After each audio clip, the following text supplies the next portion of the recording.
Shala. This paper is the philosophy of law. The current module is on the treatment of caste under Hindu law. The objectives of this module are to understand the nature of caste discrimination in relationship to Hinduism as a religion and the laws that have been put forward to deal with it. This paper was written by Garima Goswami, an independent research scholar in New Delhi. I'm Akash Singh Rathore from the Lewis University of Rome.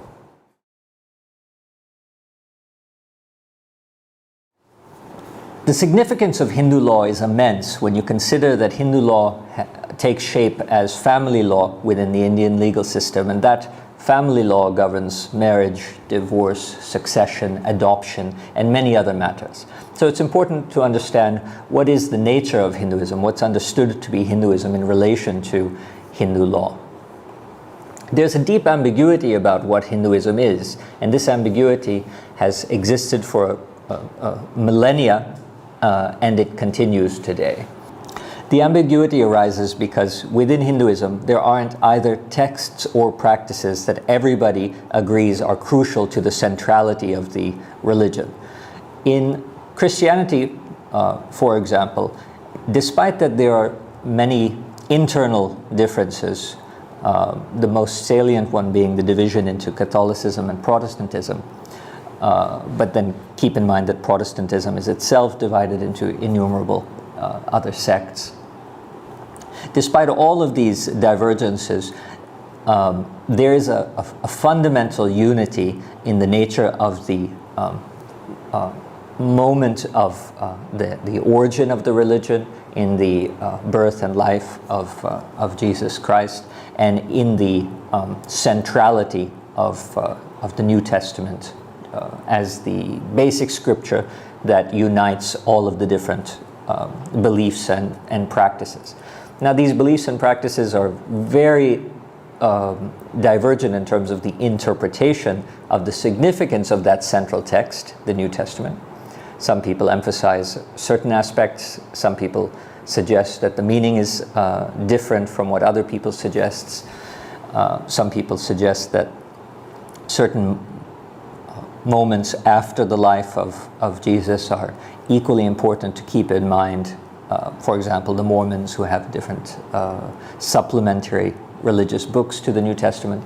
And despite all of these divergences, there are a couple of crucial factors. One is the moment of the origin of the religion, and the other is the centrality of the text. You can think of Islam as well, the salient division between Sunni and Shia, and of course the divisions internal to the Shiite religions, for example, the 12er Shias in Yemen, or the way that the religion is practiced in Iran versus the way that the Sunni religion is practiced in Pakistan, the prohibition of Ahmadiyism, and so on. So there are a number of internal divergences within Islam.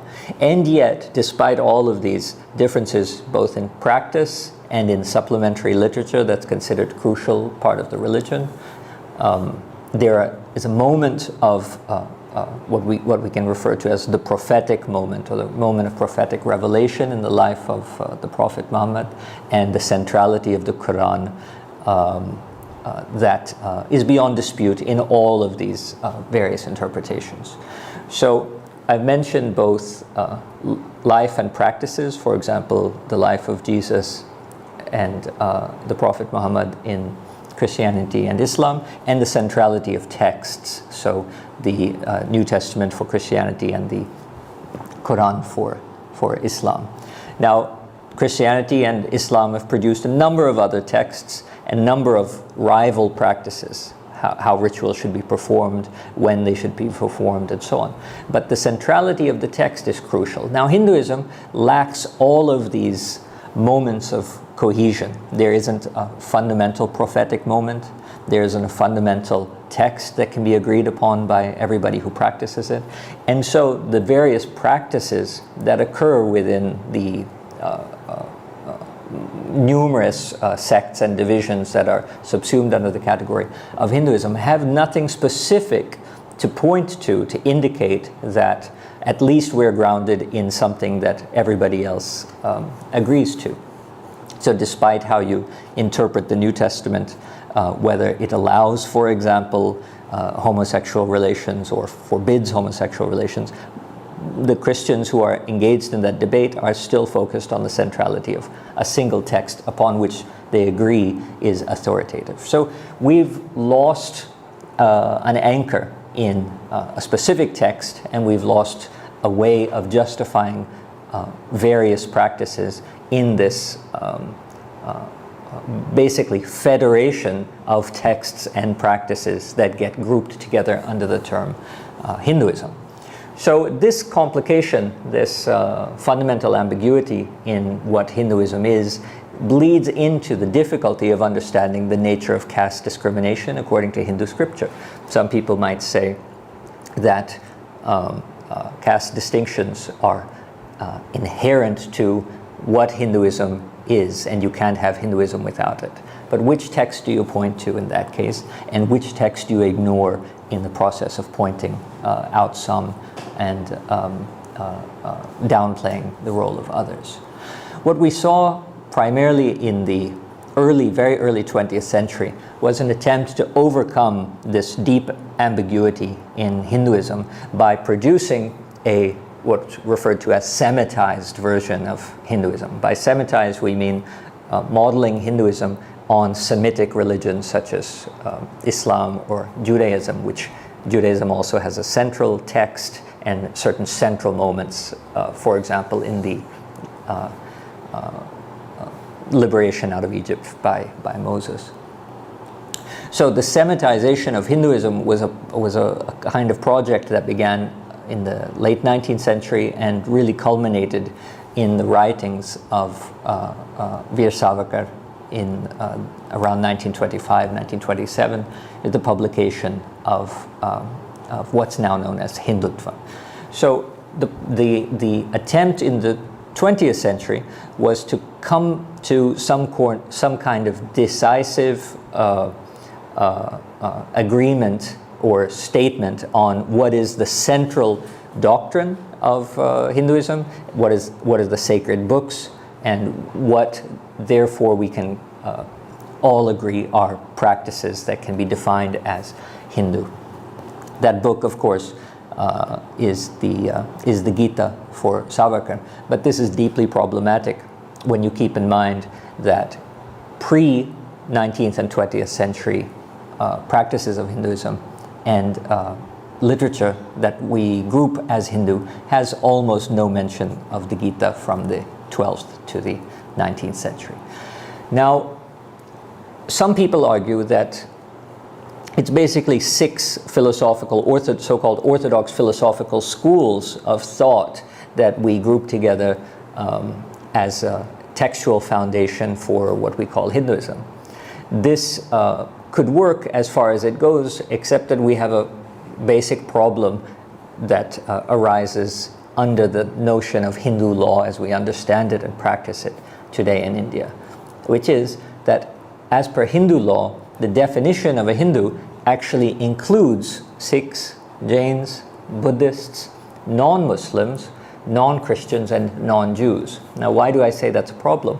Because if we identify the six orthodox schools as being the heart of Hinduism, then the heterodox schools, which include Buddhism and Jainism, are automatically lumped together in the contemporary idea of Hindu. So once again, the only possibility that we have for a centrality of scripture, out of which we produce something called orthodoxy, right? The right beliefs. Doxa is belief, ortho means right. So the orthodoxy, the right beliefs based on scripture.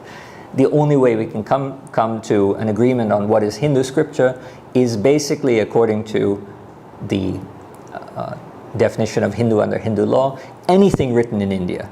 And that is not very clear and precise. Now, what is the nature of caste and caste distinctions within this very broadly understood sense of Hinduism as a religion?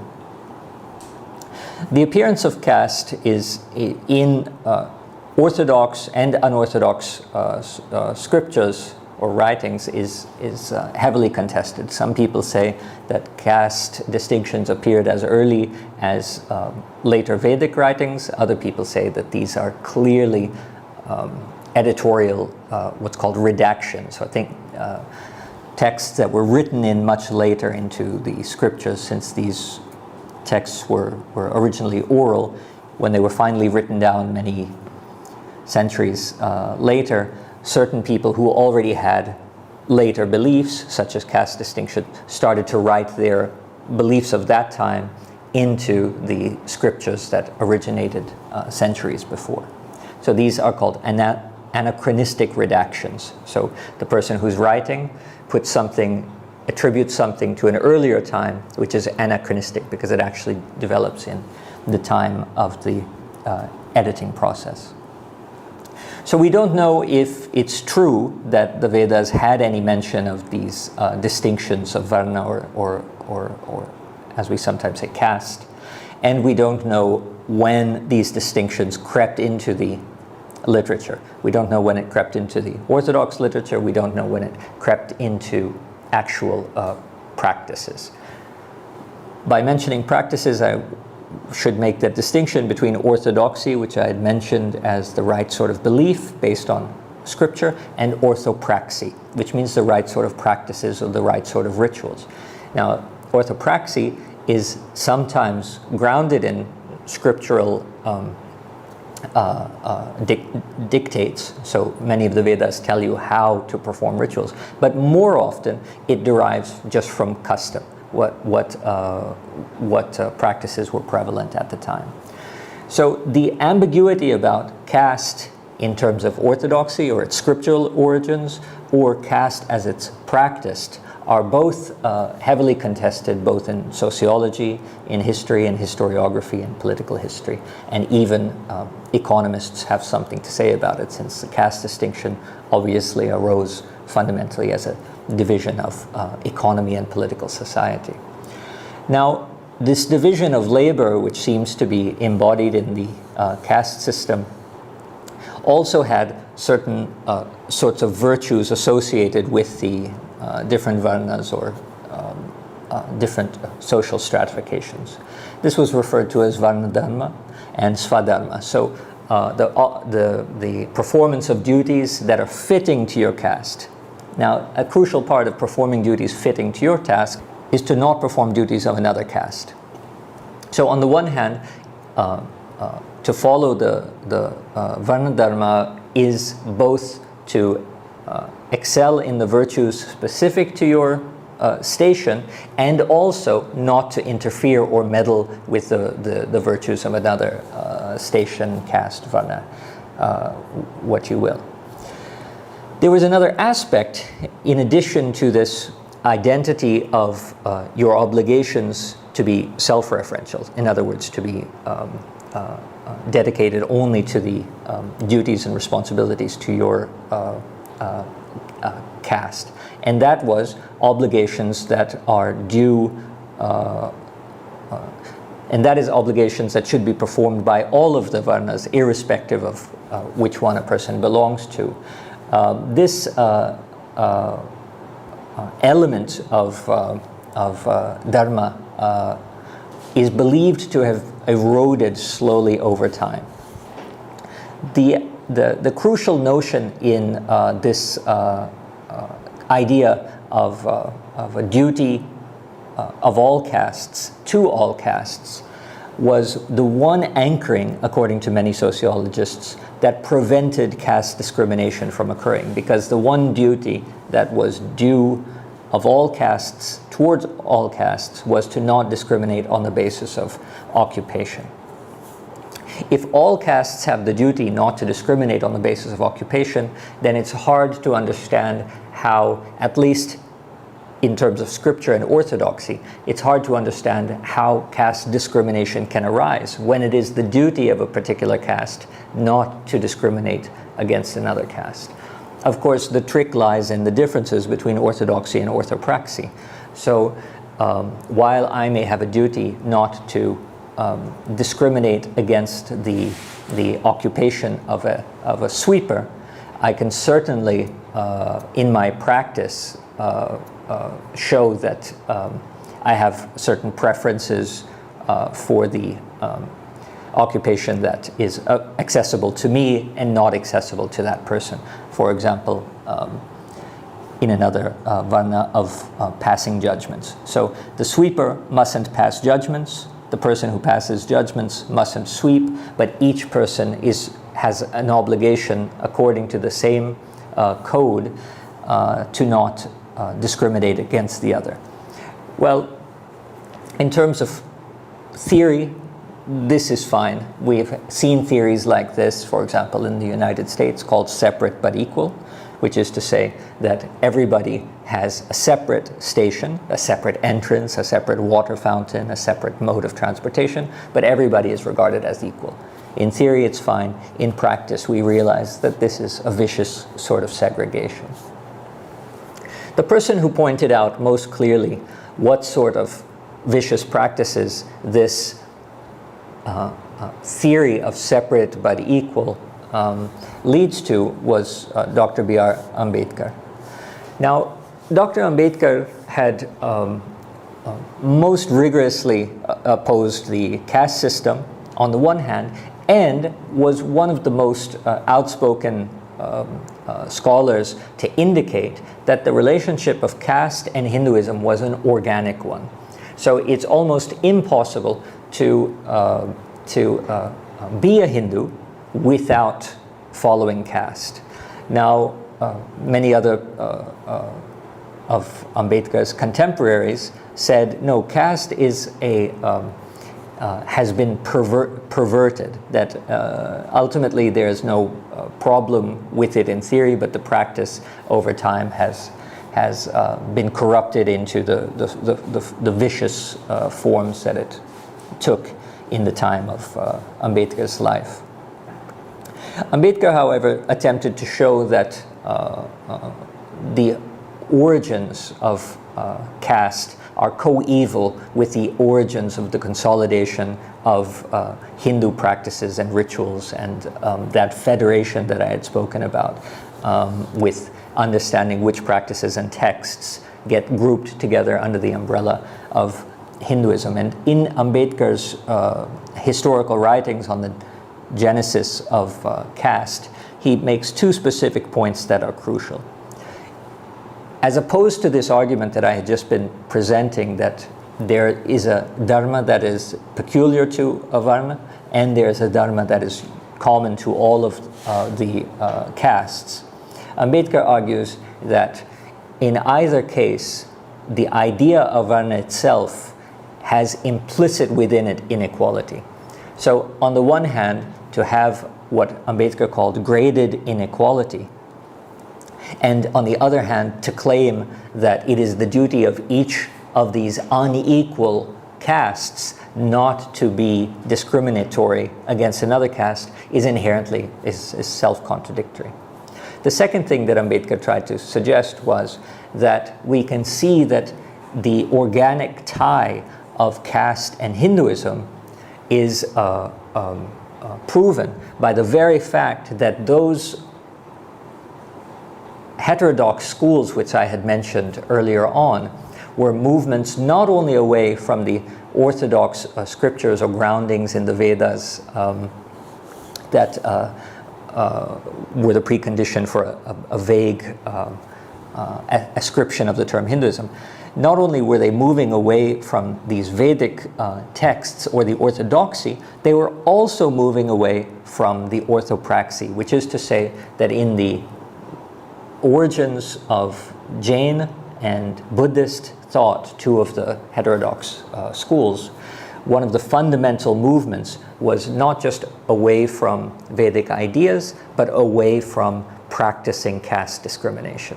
So if the very origins of heterodoxy derive not merely as an intellectual argument against certain doctrines, but as a specific movement away or rebellion against the practices of caste, then Ambedkar argues that it shows that caste is somehow inherent to Hinduism. Ambedkar gives a few kinds of evidence, pieces of evidence for this sort of argument. One of them is, of course, to advert to the descriptions in the writings of Manusmriti. The Manusmriti shows more clearly than any other writing in the history of Hindu literature that the different castes are certainly not equal.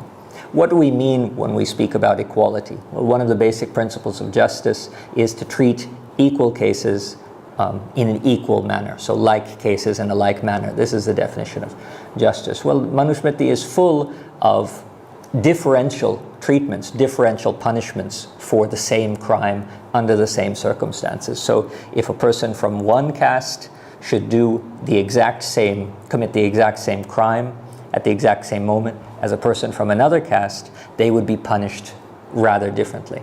If a Shudra, for example, Ambedkar points out, should even recite certain sacred verses of the Vedas, Manu had demanded that a hot iron coal should be shoved into his mouth and his tongue should be burnt off. If a Shudra should claim to know more about the Vedas than a Brahmin, then he should be tied. His body should be tied and ripped apart. Now, obviously, such explicit practices belie or show the lie about the idea that the nature or essence of the caste system was corrupted into a sense that each of the castes aren't equal when they should be. If you have unequal treatment for the same crime, you have an unequal status. And if you have an unequal status before the law, then by definition, you're not an equal person. This was one set of arguments that Ambedkar had pointed out. Another was an interesting textual study that Ambedkar had done in the Pali canon. So there were two particular suttas that Ambedkar had pointed out that show that even Buddha himself experienced not only the strife related to caste, because all of the early canon is full of cases where the Buddha would take into his group of students people from different castes who normally were not allowed to be educated or included into the Sangha. In the Ambatta Sutta, Dr. Ambedkar points out that Gautam Buddha is even treated with a certain amount of contempt by a Brahmin for pretending to have wisdom. In this sutta, what we find is that Gautam Buddha starts to debate on the nature of caste and on the ideas that support it, for example, birth and karma, and he starts to suggest that the idea of caste should be fixed after the completion of a life to see how the person actually lived, rather than at birth, before we know whether that person will actually fulfill the role that's expected of him. The other sutta where Dr. Ambedkar indicates that Buddhism was not only a turn away from orthodox beliefs but also practices related to caste exhibits a dialogue where the Buddha engages in more or less a mimicry of the beliefs related to caste and shows that they ring rather empty and hollow. And this starts what Dr. Ambedkar refers to as the Buddhist revolution in favor of fundamental equality outside of the Hindu orthodox belief in graded inequality. So Ambedkar's argument is very clear that we have, on the one hand, certain people who say that caste is a corruption of Hinduism. For example, Mahatma Gandhi had mentioned that whatever virtues the Varnashram Dharma originally had were eventually corrupted by selfish people and malpractices. But Ambedkar's argument is caste discrimination is inherent to the nature of Hindu scripture and practice.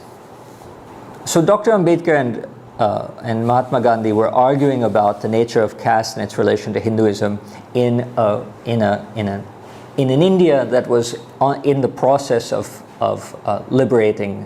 being liberated from more than a century of British imperial rule. Much of the argument that Ambedkar and Gandhi had related to whether the British had done anything favorable with respect to the elimination of caste discrimination. Dr. Ambedkar was of two minds about this. On the one hand, he realized that certain steps that the British took, for example, moving a number of issues into the private sphere and reducing their importance from things that regulate all aspects of public life to simply things that regulate questions of family law, was a favorable move of the British. On the other hand, the British didn't really do much to prevent practices of untouchability, allowing untouchables to enter into temples, or allowing untouchables to enter into the army. So there was a great deal of contention over the way that the British dealt with the practices of caste, whether this was liberating for those who suffered caste inequalities, or whether they were just perpetuating the caste inequalities. And there are good arguments to be made on both sides. So within the British legal practice and juridical practice, in other words, in how they decided cases, judges would actually take the advice of pundits or shastris in any matter where questions of family law arose. So if there was a dispute about a marriage, if there was a dispute about a dowry, if there was a dispute about adoption, if there was a dispute about divorce, and so on, there was no uniform code according to which this case would be decided. If it were a criminal matter or a civil and political matter, obviously the uniform criminal code would be enforced by the British. But if it fell under family law, then the judge would call a priest to give counsel. Now, that meant that depending upon the orthodox or egalitarian beliefs of that particular priest, certain people would meet with justice and certain people would meet with discrimination. This was considered a policy of non-interference on the part of the British. They really didn't want to get involved in the internal disputes of Hindu religious practices and doctrines. But sometimes they did.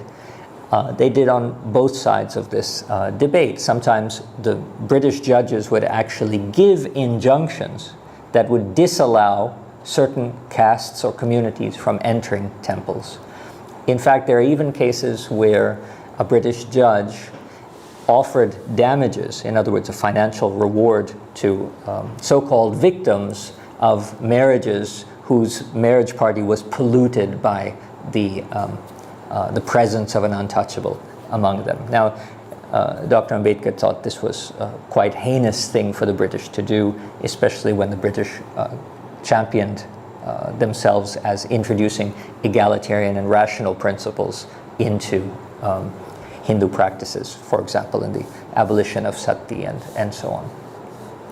Now, all of these debates are being carried out in the time of Gandhi and Ambedkar, but we know one of the most profound fruits or results of these debates and these discussions, and that is, following independence, on the drafting of the Hindu Code Bill.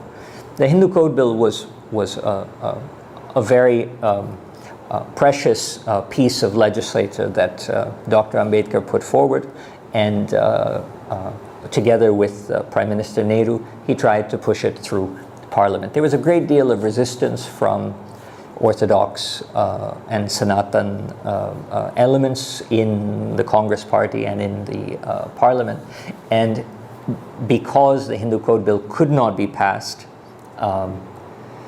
Dr. Ambedkar stepped down as the Union Law Minister of India. But despite that, Nehru had his hands tied a little bit between his admiration for what Dr. Ambedkar wanted to achieve through the Code Bill and the fact that many of these orthodox Hindus were supporting Nehru and held prominent positions in government. Nehru managed, by breaking down the Hindu Code Bill into several smaller parts, he managed slowly to push these through Parliament. It took shape in 4 separate acts. Now, the reason that this is important is because through each of these acts, some element of caste discrimination that was either tolerated or in some cases mandated by Hindu law was systematically undone. So, for example, one of the acts prohibited polygamy for everyone who fell under the category of Hinduism.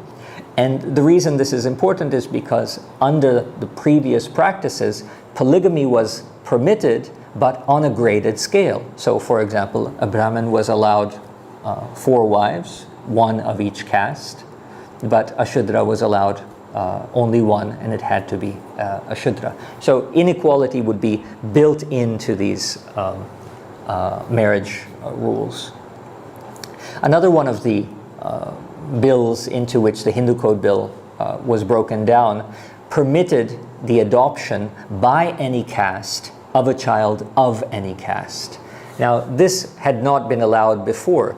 Prior to the Hindu Code Bill, customary practices of Hindu law prohibited Shudras from adopting higher caste infants or children. So this was another aspect that where the reform of Hinduism through the Hindu Code Bill made a disentanglement of caste discrimination from the idea of Hindu religious practices. Another case was the ability for Shudras to inherit property. So the Hindu Code Bill saw to it that Shudras had right of succession and right of inheritance that was previously denied to them through Hindu customary law.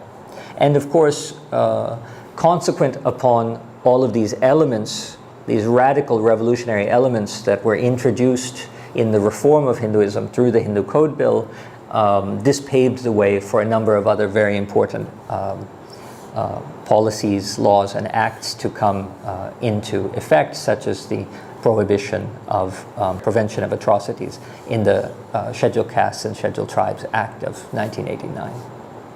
Now, what's the upshot of all of these permutations that have occurred in the understanding of Hinduism, in the attempt to turn Hinduism into one coherent body of doctrine, and at the same time to ensure that caste is separated from that one body of doctrine?